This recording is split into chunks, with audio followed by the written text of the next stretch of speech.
পাহাড়পুর বৌদ্ধ বিহার বা সোমপুর মহাবিহার নামে পরিচিত বৌদ্ধ বিহারটি প্রায় ধ্বংসপ্রাপ্ত প্রাচীন স্থাপনা।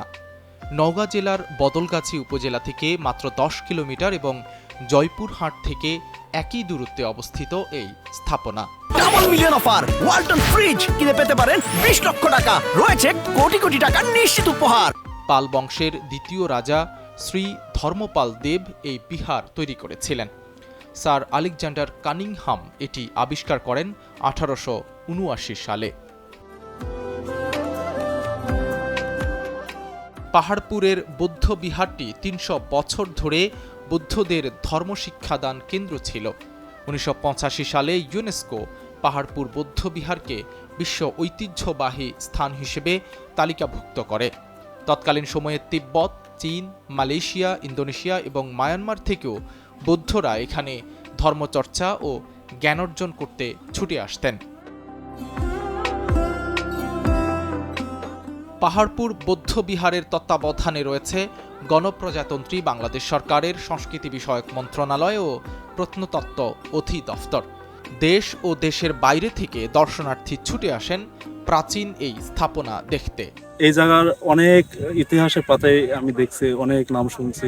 ভালো একটা প্লেস, ঘুরতে পেরে আমি খুব খুশি। এখানে অনেক দর্শনার্থী, কি বলবো, ইতিহাসে অনেক লেখালেখি দেখছি এই নওগাঁ জেলার বৌদ্ধ বিহারের সম্বন্ধে।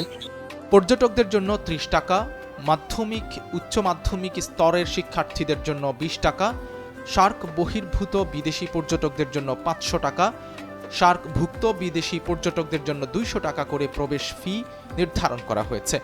এখানে রয়েছে একটি জাদুঘর, যেখানে প্রবেশ করতে আলাদা ফি প্রদান করতে হয়। আমি আসছি খুলনা থেকে, নওগাঁ জেলা। পাহাড়পুর ভালো লাগছে, ফ্যামিলিকে নিয়ে ফেসবুকে দেখছি অনেক। আমাদের ঐতিহ্যবাহী বাংলাদেশের একটা জায়গা। আমি বিভিন্ন জায়গায় ঘুরি, তার মধ্যে এই জায়গাটা কেন বাদ থাকবে? এত সুন্দর একটা জায়গা, মানে মাশাআল্লাহ, অনেক সুন্দর প্লেস। কর্তৃপক্ষ জানায়, দর্শনার্থীদের নিরাপত্তা, থাকা খাওয়া সহ সব ধরনের সুযোগ সুবিধা দেওয়ার জন্য সর্বোচ্চ ব্যবস্থা রাখা হয়েছে। আমরা পাহাড়পুর জাদুঘর কর্তৃপক্ষ দর্শনার্থীদের জন্য মোটামুটি যতটুকু সেবা দেওয়া প্রয়োজন আমরা চেষ্টা করি। যেমন তাদের যদি কেউ রাত্রিকালীন অবস্থান করতে চায়, সেক্ষেত্রে তাদের রেস্ট হাউসের ব্যবস্থা, ডরমিটরির ব্যবস্থা, ভিতরে যারা ঘুরতে আসেন সারাদিনের জন্য তাদের খাওয়া দাওয়ার জন্য এখানে ভিতরে ফুড কোর্টের ব্যবস্থা আছে।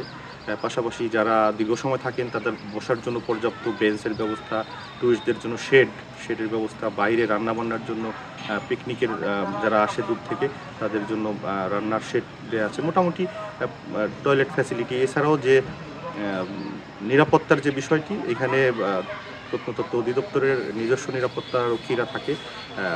আনসার ব্যাটালিয়নের প্রায় 20 জন সদস্য সার্বক্ষণিক থাকে। পাশাপাশি ট্যুরিস্টদের জন্য ট্যুরিস্ট পুলিশের একাধিক ইউনিট ভিতরে কাজ করে।